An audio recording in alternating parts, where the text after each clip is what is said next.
بسم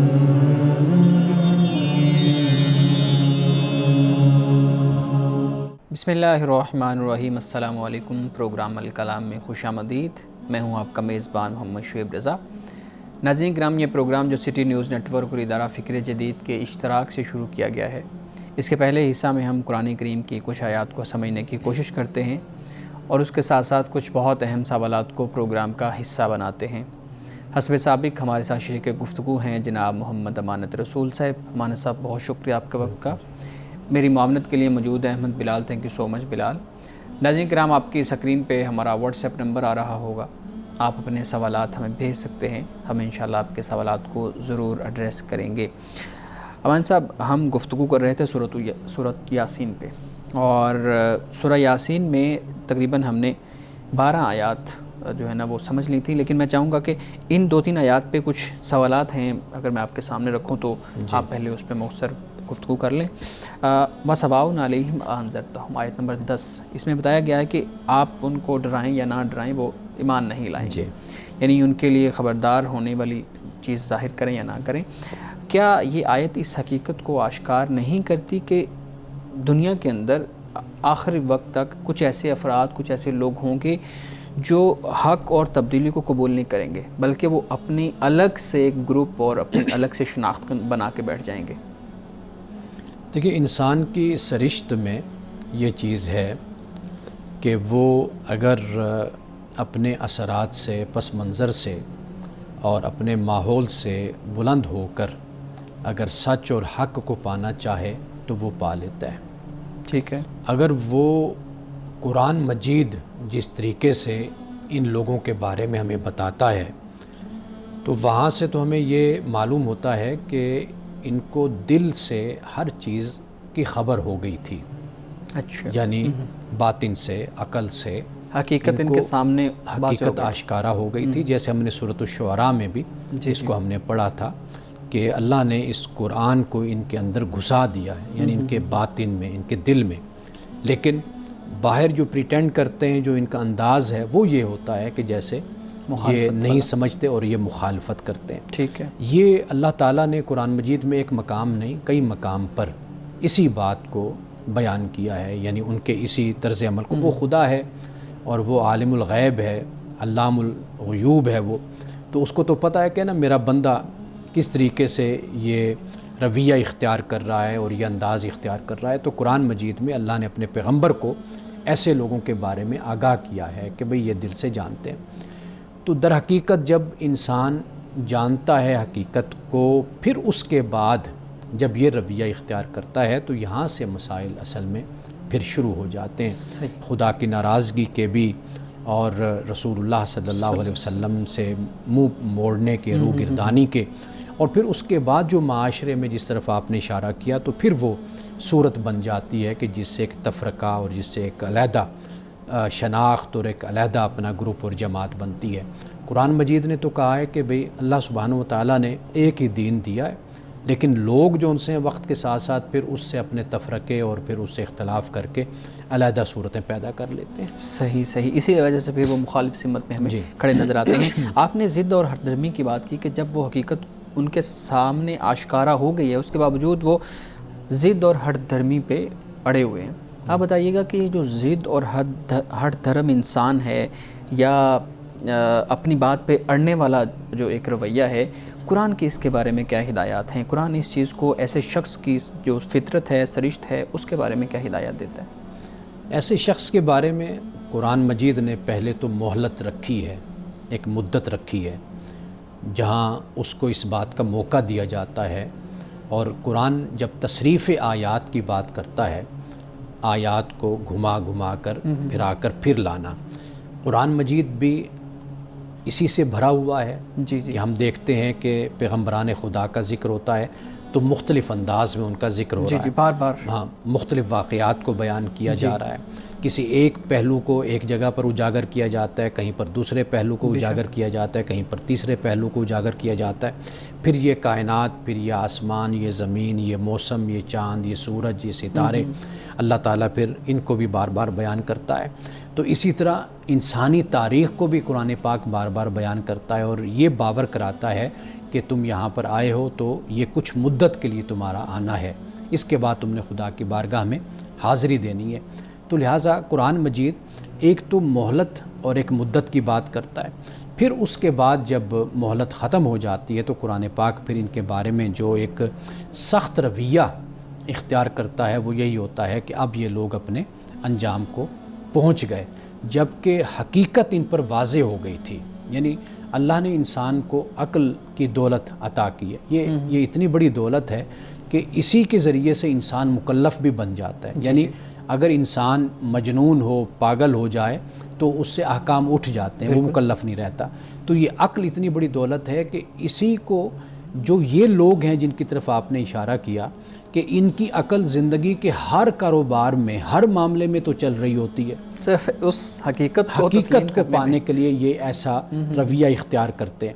یعنی آپ دیکھیے کہ یہ وہ طبقہ ہوتا ہے کہ جو معاشرے میں ایک اچھے مقام پر ہوتا ہے، یعنی ان کا لیول اگر آپ دیکھیے مال و دولت میں، علم میں، تعلیم میں، عہدہ اور منصب میں، سیاست میں، حکومت میں، لیکن یہی چیز ان کے لیے پردہ بن جاتی ہے کہ یہ پھر سچ بات کی طرف آتے نہیں ہیں۔ امان صاحب اگلی آیت نمبر 13 سے اپنی گفتگو کا آغاز کریں۔ بسم اللہ الرحمن الرحیم۔ وَاضْرِبْ لَهُمْ مَثَلًا أَصْحَابَ الْقَرْيَةِ، فرمایا کہ انہیں آپ مثال دیجئے کس کی؟ بستی والوں کی، اصحاب القریہ کی۔ اذ جاءها المرسلون، جب ان کے پاس رسول آئے، بھیجے ہوئے۔ مرسل ہے یہ، مرسل نہیں ہے، مرسل ہے، یعنی بھیجے گئے۔ اذ ارسلنا الیہم اثنین فکذبوہما فعززنا بثالث فقالوا انا الیکم مرسلون، کہ جب ہم نے ان کے پاس 2 رسول بھیجے تو انہوں نے ان کو جھٹلایا، تو ہم نے ان کی جو تائید کی وہ تیسرے سے ہم نے تائید کی، اپنے بندے سے۔ تو انہوں نے کہا انا الیکم مرسلون، کہ بے شک ہم تمہاری طرف بھیجے گئے ہیں۔ ہمارے صاحب اس پہ سوالات لیتے ہیں، ایک بریک لے لیں۔ ناظرین کرام، گفتگو ابھی جاری ہے، یہاں وقت ہوا چاہتا ہے ایک بریک کا، ہمارے ساتھ رہیے گا۔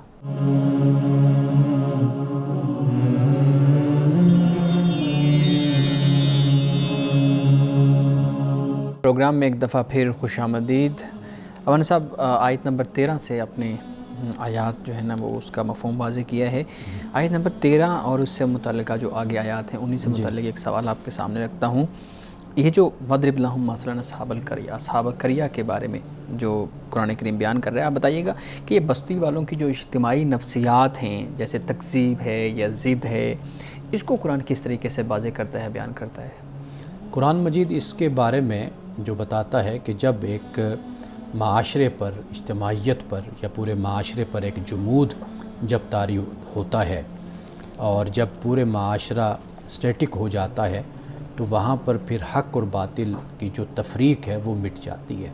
ٹھیک، یعنی اس کی اگر ہم ان شخصیات کے حوالے سے جو قرآن مجید بیان کر رہا ہے، یہ مصر کا معاشرہ ہے، یعنی فرعون کا۔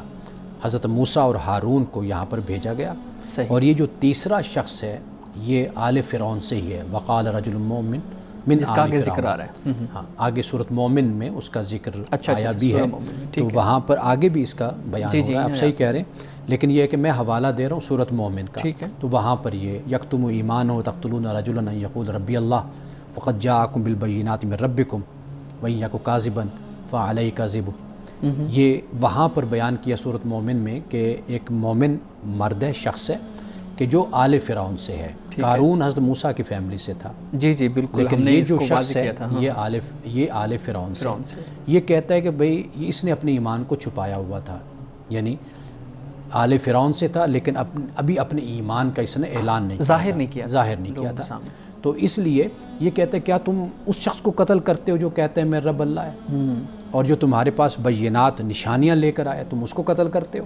یہ وہ شخص ہے جو تیسرا قرآن مجید نے جس کا ذکر کیا۔ اچھا، یہ وہی ہے کہ جو حضرت موسیٰ علیہ السلام کے پاس بھی دوڑتا ہوا آیا تھا اور آ کر بتایا تھا کہ فرعون کی جو دربار ہے وہ تمہارے خلاف فیصلہ کر رہی ہے کہ بھئی اس کو موسیٰ کو قتل کر دو، تو وہ جو دوڑ کر آیا تھا حضرت موسیٰ کے پاس، یہ بھی وہی شخص ہے، یعنی قرآن پاک نے اس کے حوالے سے بیان کیا، یہ وہی ہے۔ اب یہ تیسرا بیان کیا ہے تو آپ جو سوال آپ کا ہے جو آپ نے پوچھا ہے، یہ جو ایک تو وجہ یہی ہوتی ہے، یعنی جو میں نے بیان کی کہ جب حق اور باطل کی تفریق ختم ہو جاتی ہے، وہ سیاسی مفادات ہیں، وہ مالی مفادات ہیں، یہ چیز بھی ہوتی ہے کہ جہاں پر مفادات پر سارے جمع ہو جاتے ہیں۔ آپ دیکھیے نا کہ اپنے معاشرے کا بھی حال دیکھیں تو یہ کوئی نہیں دیکھتا کہ حق اور باطل کیا ہے، یہ دیکھتے ہیں کہ میرا گروہ، میری جماعت، میرا مسلک، میرا فرقہ یہ کہاں پر جمع ہے، تو وہ بغیر تفریق کے اور بغیر سوچ و بچار کے وہاں پر جمع ہو جاتے ہیں۔ ایک تو یہ چیز ہوتی ہے۔ دوسرا یہ ہے کہ جو مسلسل ایک قوم ایک حالت میں رہتی ہے نا، جسے میں نے جمود کہا ہے، یعنی حالت سے مراد یہ ہے کہ وہ غلامی کی حالت میں رہی، مسلسل مسائل میں گھری رہی، مسلسل مشکلات میں رہی، ایک طبقے نے، ایک گروہ نے ان پر ہمیشہ حکمرانی کی، ان کو قبضے میں رکھا، وہ جو بھی اپنی مفلوق الحالی اور اپنی پستی ہوتی ہے اس کو خدا کی تقدیر اور خدا کا حکم سمجھ کر قبول کر لیتی ہے۔ تو وہاں پر قرآن مجید اس پورے معاشرے کی جو ایک شکل بنتی ہے اس کو اس طریقے سے بیان کر رہا ہے۔ صحیح ہے مولانا صاحب، آیت نمبر 15 میں جہاں پہ وہ یہ اس بات کا اظہار کر رہے ہیں کہ ابھی ہم نے پڑھنا ہے اس آیت کو۔ جی پلیز میں تلاوت کر جی آپ کر لیں، اس کے بعد پھر ہم سوال رکھتے ہیں۔ قالو، انہوں نے کہا، ما انتم الا بشر مثلنا، کہ نہیں تم مگر ہمارے جیسے بشر، وما انزل الرحمن من شیء، اور رحمان نے کوئی چیز بھی نہیں اتاری، ٹھیک ہے، ان انتم الا تکذبون، نہیں تم مگر کہ تم جھوٹ بولتے ہو، یعنی تم صرف اور صرف تم جھوٹ بولتے ہو۔ یہ بستی والوں کا یا قوم کا یہ رویہ ہے پیغمبروں کے ساتھ۔ ما انتم، یہ انتم سے مراد یہ ہے کہ سارے پیغمبر، یعنی خاص طور پر یہ جو دو پیغمبر ہیں حضرت موسیٰ اور ہارون، اور پوری تاریخ بھی دیکھ لیں تو اس میں بھی پیغمبروں کے ساتھ یہی کچھ یہ رویہ اختیار کیا گیا تھا۔ صحیح۔ مولانا صاحب، یہ جو قوم کا اعتراض تھا کہ رسول صرف انسان ہی کیوں ہیں، کوئی الگ سے مخلوق ہوتی، کوئی فرشتے، کوئی اس طرح سے اور مخلوق ہوتی تاکہ ہم اس کو جان لیتے۔ اگر ہم آج کے اپنے دور کو بھی دیکھیں تو یہاں پہ بھی ایک مذہب اور عقل کی بحث ہمارے ہاں چل رہی ہے، تو یہ جو سوال ہے آج کے دور میں مذہب اور عقل کی بحث سے کس طرح سے مشابہت رکھتا ہے؟ اگر آپ اس پہ غور کریں، آپ کا بڑا اچھا سوال ہے، اگر آپ اس پہ غور کریں تو آپ دیکھیں گے کہ وہی اعتراضات آج بھی موجود ہیں جو اس دور میں تھے۔ ٹھیک، یعنی مثال کے طور پر آپ دیکھیے کہ اس دور میں ایک سوال تھا برتری کا، کہ اس کو، یہ بھی انسان ہے، ہم بھی انسان ہیں، تو اس کو کیا ہم پہ برتری حاصل ہے؟ اگر آج کا جو انکار خدا یا انکار مذہب ہے، آپ اس میں دیکھیے کہ پہلی بات یہی ہوتی ہے کہ پیغمبر کا جو کردار ہے، اس کی جو ذات ہے، اس کی شخصیت ہے، اس کو کسی طریقے سے مسخ کیا جائے۔ یہ رویہ آپ کو نظر آئے گا، یعنی ایسی باتیں اٹھا کر لائی جائیں کہ جس سے پتہ چلے کہ یہ جو پیغمبر ہیں یہ پہلے ایسے تھے، ان میں یہ نعوذ باللہ کمی ہے، خامی ہے، یہ ایک تو یہ بات، یہ پہلے زمانے میں بھی یہ کچھ تھا۔ اچھا، دوسری بات اگر آپ دیکھیں گے تو آپ کو اس دور میں جو نظر آئے گی وہ یہ ہے کہ ماورائی کوئی طاقت ہونی چاہیے، کوئی فرشتہ اترنا چاہیے۔ آج بھی جو اگر آپ انکار خدا یا انکار مذہب کو دیکھیں گے تو یہ بات آپ کو وہاں پر بھی نظر آئے گی۔ یعنی انکار کرنے کی وجہ کیا ہے؟ وہ یہ ہے کہ انسان ہے، یہ خدا کا کلام ہے، یہ خدا نے انسان کو دیا ہے۔ اچھا، پھر ایسے سوالات اور اعتراضات قرآن مجید پر بھی کریں گے، لیکن قرآن کے متن پر کبھی نہیں آئیں گے۔ اگر آپ ان کو دیکھیں نا، آج بھی ایتھیسٹ جو ہیں، ملحد، اگر آپ ان سے بات کریں قرآن کے متن پر کبھی نہیں آئیں گے۔ یعنی آپ ان سے قرآن کے متن پر لائیں نا، انہیں کہیں یہ قرآن کے اندر یہ حسن ہے، یہ خوبی ہے، یا یہ قرآن کے اندر فصاحت و بلاغت ہے، یا یہ زبان استعمال کی گئی ہے۔ بہت سے یعنی راز ہیں، اسرار و رموز ہیں جو قرآن مجید میں موجود ہیں۔ ٹھیک ہے، یعنی جو ایک عام شخص، ایک شاعر بھی اس کو پیش نظر رکھ کر کبھی شاعری نہیں کر سکتا، جس اسلوب سے اور جس خوبصورتی سے قرآن پاک کو اللہ تعالیٰ نے نازل کیا، وہ اس کو نہیں دیکھتے، وہ خارج کے سوالات اٹھا کر آپ کے سامنے لاتے رہیں گے۔ یعنی ماورائی مسئلہ ہے یا فرشتوں کا نازل نہ کرنا ہے، تو ایک یہ دوسری بات ہو جاتی ہے۔ تیسری بات جو ہمیں نظر آتی ہے نا ان کے حوالے سے، وہ نظر آتی ہے کہ رسوم و رواج اور طاقت کہ آپ دیکھیں گے کہ مقابلہ، آپ کو ٹکراؤ، تصادم نظر آئے گا۔ یعنی اسلام، قرآن آپ کو ایک روایت دیتا ہے، ایک آپ کو اخلاق دیتا ہے، ایک طریقہ دیتا ہے، ایک زندگی گزارنے کا ڈھنگ اور سلیقہ بتاتا ہے۔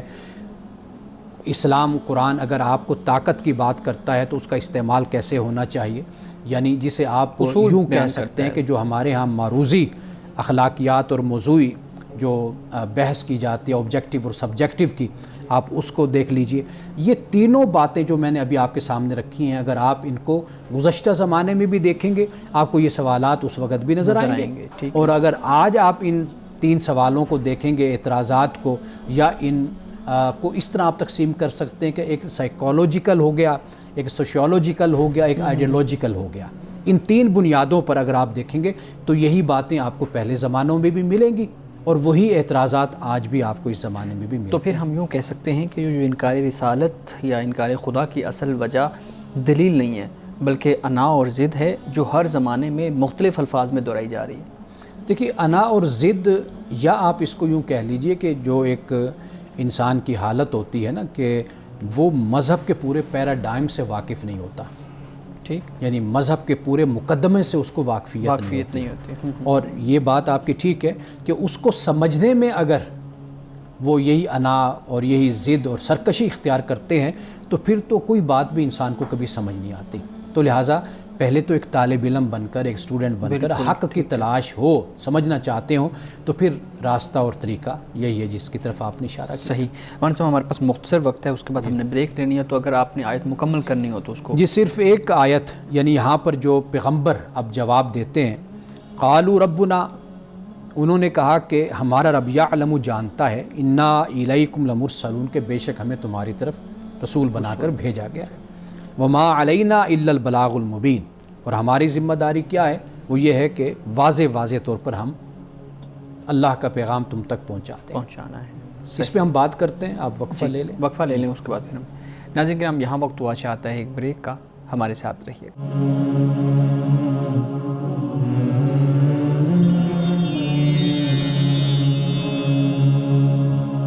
پروگرام میں ایک دفعہ پھر خوش آمدید۔ من صاحب میں چاہوں گا کہ آپ اس پہ مختصر بات کیجیے گا، اس کے بعد بلال صاحب کے پاس متفرق سوالات بھی ہیں، ہم اس کی طرف جاتے ہیں۔ اچھا، میں صرف یہ عرض کرنا چاہ رہا تھا کہ اتنے بڑے الزامات اور ایک لمبی فہرست ہے کفار کے الزامات کی، منکرین حق کے الزامات کی، لیکن پیغمبر کے جواب آپ دیکھیے، پیغمبران خدا کے کتنا مختصر سا جواب ہے۔ انہوں نے کہا کہ ہمارا رب جانتا ہے کہ ہم اسی کی طرف سے بھیجے گئے ہیں، ایک بات۔ دوسرا کیا، وما علینا الا البلاغ المبین، ہماری ذمہ داری صرف یہ ہے کہ ہم حق بات جو ہے وہ واضح کر کے تمہارے سامنے رکھ دیں، تم تک پہنچا دیں۔ یہ بس پیغمبروں کا جواب ہے، یعنی ان کے الزامات اور ان کی بحث اور ان کا جو مناقشہ ہے، قرآن پاک نے بھی کوئی اس پر جواب نہیں دیا، اور پیغمبران خدا نے بھی سمپل ایک اللہ کا نمائندہ اور ایک پیغمبر اور ایک پیامبر، ایک میسنجر کے طور پر اپنے آپ کو پیش کیا کہ بھئی اس نے ہمیں چنا، اس نے بھیجا، اس نے پیغام دیا، وہ ہم نے تم تک پہنچا دیا، بس یہ ہمارا کام ہو گیا۔ صحیح، بڑا خوبصورت اور جامع جو ہے نا وہ جواب ہے جو رسول ہیں ان کی طرف سے۔ مولانا صاحب بہت شکریہ، اس سے آگے پھر ہم اپنی گفتگو کا آغاز کریں گے۔ ناظرین کے سوالات ہیں، اس کے بعد ہم بلال صاحب کی طرف آتے ہیں، پوچھتے ہیں جی شادی کے بعد میاں بیوی ایک دوسرے سے کتنی دیر دور رہ سکتے ہیں؟ یعنی بعض اوقات ایسا ہوتا ہے کہ کام کے سلسلے میں، ملازمت کے سلسلے میں کوئی دوسرے ملک یا دوسرے شہر چلا جاتا ہے، تو اس صورت کو بھی سامنے رکھ کے بتائیے گا کہ کتنی دیر انسان کو، یعنی شادی شدہ جوڑا ہے، اس کو ایک دوسرے سے الگ رہنے کی اجازت ہے؟ شریعت اس کے بارے میں کیا کہتی ہے؟ دیکھیے، انسان شادی کیوں کرتا ہے، نکاح کیوں کرتا ہے؟ وہ اس لیے ہوتی ہے کہ انسان کٹھے زندگی گزارے، ٹھیک، اور اللہ سبحانہ و تعالیٰ نے جو انسان کی نفسیاتی یا جسمانی یا جنسی ضرورت ہے، وہ ایک جائز راستہ اللہ تعالیٰ نے نکاح اور شادی کی صورت میں بیان کیا ہے۔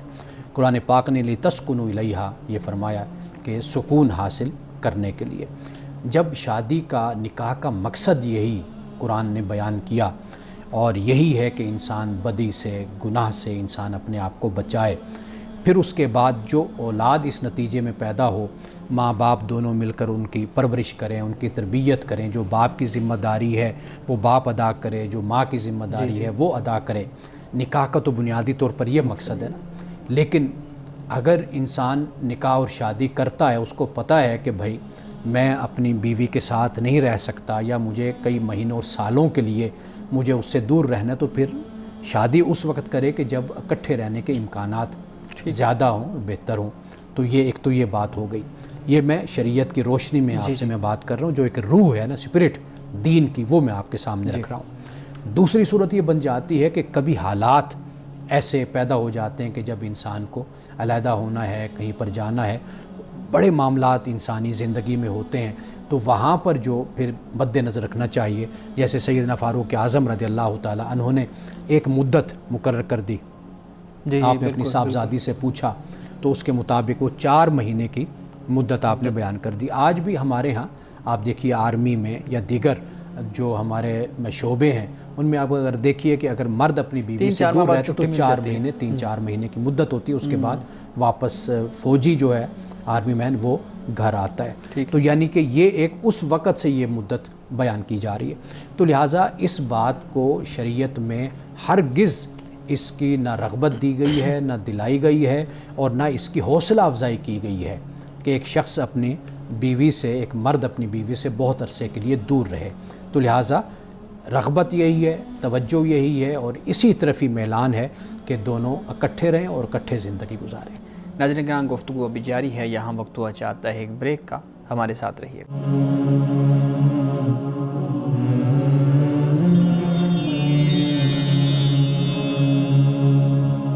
پروگرام میں ایک دفعہ پھر خوش آمدید۔ آخری سوال ہے، میں آپ کے سامنے رکھتا ہوں۔ ایمان بالغیب یا بن دیکھے ایمان لانے کی بات کی گئی ہے۔ ہم دیکھتے ہیں کہ ہمیں رسول اللہ صلی اللہ علیہ وآلہ وسلم کی مختلف روایات بھی ملتی ہیں۔ ایک روایت آپ کے سامنے رکھتا ہوں، سیدنا انس رضی اللہ تعالیٰ عنہ بیان کرتے ہیں کہ رسول اللہ نے فرمایا، میں چاہتا ہوں کہ میں اپنے بھائیوں کو دیکھوں۔ اصحاب رسول نے پوچھا کہ آپ کے بھائی ہم نہیں ہیں؟ تو آپ صلی اللہ علیہ وآلہ وسلم نے فرمایا، تم میرے صحابہ ہو، میرے بھائی وہ ہیں جو بن دیکھے مجھ پر ایمان لائیں گے۔ اور اسی طریقے سے ایک اور روایت بھی ہے کہ 7 مرتبہ غالباً ان کو مبارکباد جو بن دیکھے ایمان لائے۔ یہ جو ایمان بالغیب ہے، یہ جو بن دیکھے ایمان ہے، قرآن و حدیث اس کو کیسے بیان کرتا ہے، اور واقعی ہی یہ جو روایات ہیں یہ ٹھیک ہے؟ سورۃ البقرہ میں پہلے ہی اللہ سبحانہ و تعالیٰ نے اسی بات کو بیان کیا، ھدی للمتقین الذین یؤمنون بالغیب، جو غیب میں ایمان لاتے ہیں یا غیب پہ ایمان لاتے ہیں، دونوں ترجمے اس کے کیے جاتے ہیں۔ یعنی غیب پہ ایمان سے مراد یہی ہے کہ ہماری آنکھوں سے پوشیدہ ہے، یعنی نہ ہم خدا کو دیکھ سکتے ہیں، نہ ملائکہ کو دیکھ سکتے ہیں، نہ آخرت اس وقت ہمارے سامنے، نہ جنت ہے، نہ جہنم ہے، تو غیب۔ ایک بات یہ ہے کہ غیب میں یعنی ہم غیب میں ہیں، اور اللہ سبحانہ و تعالیٰ نے یہ چیزیں اگر ہمیں سمجھائی ہیں یا ہمیں بتائی ہیں یا ان تک پہنچنے کا ہمیں ذریعہ بتایا ہے، وہ اللہ تعالیٰ نے اس کائنات میں اپنی نشانیوں کو پھیلا دیا ہے۔ ٹھیک ہے، یہ نشانیاں، یہ علامات اور یہ دلائل، یہ آیات، یہ ہمیں خدا تک پہنچاتی ہیں، اور انہی بنیادوں پر ہی ہم آخرت کو بھی سمجھتے ہیں، اور انہی بنیادوں پر ہم جنت اور جہنم کو۔ اب پھر آپ دیکھ لیجئے کہ یہاں پر پھر وہ عقل کی بات آ جاتی کہ اللہ سبحانہ و تعالیٰ نے انسان کو عقل دی ہے، یہی عقل ہی ہے جو انسان کو ان دلائل پر غور فکر کرنے کی صلاحیت اور متوجہ بھی کرتی ہے انسان کو، اور پھر انسان اسی کے ذریعے سے خدا تک بھی پہنچتا ہے۔ جہاں تک حدیث کی جو آپ نے بات بیان کی ہے، یہ صحیح ہے حدیث اور مستند ہے۔ رسول اللہ صلی اللہ علیہ وسلم نے یہ ہم جیسوں کے لیے ایک خوشخبری اس میں موجود ہے کہ رسول اللہ صلی اللہ علیہ وسلم نے اپنے اصحاب سے یہ فرمایا کہ بھئی تم میرے اصحاب ہو اور وہ میرے بھائی ہیں، اخوان، یعنی ایمانی حوالے سے، روحانی حوالے سے میرا ان کا تعلق ہے۔ صحابہ کا مقام و مرتبہ بہت بلند مقام و مرتبہ، یعنی ہم اگر اس حدیث کو دیکھتے ہیں تو ہمیشہ جو فضیلت ہوتی ہے نا، ایک ہوتی ہے جزئی اور ایک ہوتی ہے کلی۔ صحابہ کو جو فضیلت حاصل ہے وہ کلی فضیلت ان کو حاصل ہے۔ یہ ایک جزئی فضیلت ہے ایمان کے حوالے سے، روحانیت کے حوالے سے، کہ جو آنے والے مسلمانوں کے لیے رسول اللہ صلی اللہ علیہ وسلم نے اس کو بیان فرمایا۔ یعنی آپ کی ذات اقدس رحیم و کریم ہے، رحمت للعالمین ہے، اللہ نے آپ کو رحمت بنا کر اس دنیا میں بھیجا، تو یہ کیسے ہو سکتا تھا کہ ایک زمانے کے لوگ تو اس سے فیض یاب ہوں اور بعد میں آنے والے قیامت تک کے جو مسلمان ہیں وہ آپ کی رحمت سے فیض یاب نہ ہوں؟ جبکہ قرآن پاک رؤوف الرحیم آپ کو کہتے ہیں، بالمؤمنین رؤوف الرحیم، کہ مومنوں کے ساتھ تو رسول اللہ کا خاص تعلق ہے، اور وہ تعلق کیا ہے؟ وہ تعلق رافت اور رحمت کا تعلق ہے جو رسول اللہ کا قیامت تک کے مسلمانوں کے ساتھ ہے۔ اور کتنا خوبصورت جو ہے نا انداز محبت ہے اپنے ایمان والوں کے ساتھ رسول اللہ صلی اللہ علیہ وسلم کا۔ جی بلال صاحب۔ سر، رسول اللہ صلی اللہ تعالیٰ علیہ وسلم کا کوئی ایک ایسا عمل جو ہم سب کو ذہن نشین کر لینا چاہیے، آپ وہ عمل بتائیں جس پر ہم عمل کریں اور ہماری بہت زیادہ مشکلات بھی آپ سمجھیں کہ اس سے دور ہو سکتی ہیں، ایسا کون سا عمل ہے؟ رسول اللہ صلی اللہ علیہ وسلم جب بھی کوئی پریشانی، جب بھی کوئی مشکل آتی تھی تو خدا کی طرف رجوع فرماتے تھے، یعنی خدا کی طرف رجوع کرنے کی جو صورت تھی وہ نماز تھی، وہ تہجد تھی، جسے ہم سنتیں بھی کہتے ہیں، نوافل بھی کہتے ہیں، تو وہ تھی۔ رسول اللہ صلی اللہ علیہ وسلم کا یہ وہ عمل ہے کہ آپ اپنی زندگی میں خدا کی طرف لوٹنا یہ سیکھ لیں۔ رسول اللہ صلی اللہ علیہ وسلم کی سنت سے بھی یہ ثابت ہے، اور آپ کی ساری زندگی کو اگر ہم دیکھیں نماز کسوف ہے، نماز خسوف ہے، اس کے علاوہ کوئی اور نماز آپ جتنی بھی دیکھیں گے جو ہمارے ہاں موجود ہیں، فقہا نے بھی بیان کی ہیں، محدثین نے بھی حدیثوں میں بھی بیان ہے، قرآن مجید نے بھی بیان کیا، تو لہٰذا رسول اللہ صلی اللہ علیہ وسلم نے ہر موقع پر جو بھی مشکل وقت آیا یا آنے والا نظر آیا تو رسول اللہ نے خدا کی بارگاہ میں رجوع کیا تھا۔ صحیح، مولانا صاحب حدیث مبارکہ بیان کیجیے گا۔ رسول اللہ صلی اللہ علیہ وسلم نے فرمایا کہ لا يدخل الجنت الجواز ولا جازری۔ اب جواز کے بارے میں اس کا معنی کیا ہے؟ اس کا مختصر معنی اگر میں بیان کروں تو وہ ہے اجڑ، متکبر، اور ایسا شخص کہ جو بد خلق اور سخت دل شخص ہو وہ جواز ہے۔ اور آگے فرمایا جازری، اس سے مراد وہ شخص ہے کہ جو ڈینگے مارتا ہے، یعنی جھوٹی باتیں لوگوں کے سامنے صرف اپنی شخصیت کو دکھانے کے لیے بڑی بڑی باتیں چھوڑتا ہے، اور ایسا شخص کہ جو چلاتا ہے، بیہودہ قسم کی باتیں کرتا ہے، بد اخلاق ہے، سرکش ہے، تو رسول اللہ صلی اللہ علیہ وسلم نے فرمایا کہ یہ دو لوگ جنت میں نہیں جائیں گے۔ ناظرین کرام، اس دعا کے ساتھ اپنے پروگرام کا اختتام کریں گے۔ اللہ رب العزت حسن کلام اور تاثیر کلام عطا فرمائے، ہماری زبان کے گروں کو کھول دے اور سننے والوں تک خیر کا پیغام پہنچے۔ اجازت دیجیے، خدا حافظ۔